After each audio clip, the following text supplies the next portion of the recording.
Petit cocorico, on entend souvent dire que les garçons de café, les chauffeurs de taxi, voire les Français en général, sont, disons, peu aimables envers les touristes. Eh bien, la tendance est visiblement en train de s'inverser.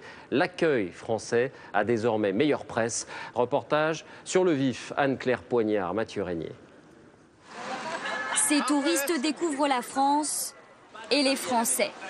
Sur les Champs-Élysées, certains l'avouent, ils sont venus avec quelques idées reçues dans leur bagage. Il y a toujours une rumeur à Montréal comme quoi les Français sont un petit peu plus snob, un peu moins accueillants, mais j'ai vraiment pas vu ça depuis le début. Là. On a pris un café, des sandwichs, on a été bien servis, on nous a parlé en anglais, tout allait bien, vraiment. Je pensais que les Français ne sont pas très gentils pour les étrangers, mais je suis trompée vraiment. Les Français et particulièrement les Parisiens ont-ils donc changé à ce point? Pendant une journée, nous avons testé taxi, café, restaurant en nous faisant passer pour des touristes américains. Première bonne surprise, ce conducteur engage spontanément la conversation en anglais. You like Paris? Yes? You live in New York? Yes. La maîtrise n'est pas encore parfaite. Oh, j'aimerais y aller. I want to go to New York.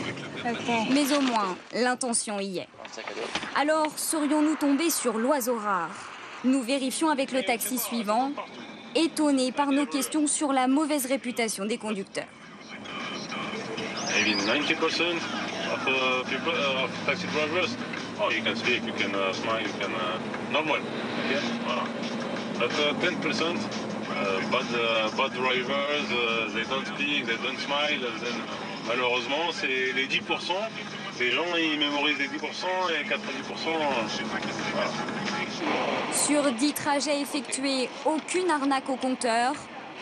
Tous sont descendus de voiture pour nous rendre notre bagage. Voilà. Autre passage obligé pour le touriste, le restaurant. Apparemment, fini le garçon de café qui prenait les vacanciers de haut. Dans ce bistrot parisien, nous osons renvoyer l'omelette trop salée à notre goût.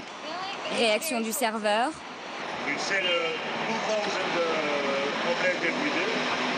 Un brin énervé, mais beau joueur, il nous sert un autre plat et nous ne paierons qu'une seule omelette. L'accueil en France semble donc s'améliorer et il vaut mieux.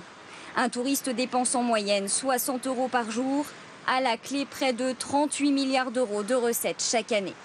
Reste quelques efforts à faire. Première destination en nombre de visiteurs, la France n'arrive toujours que 3e en recettes, loin derrière les États-Unis et l'Espagne.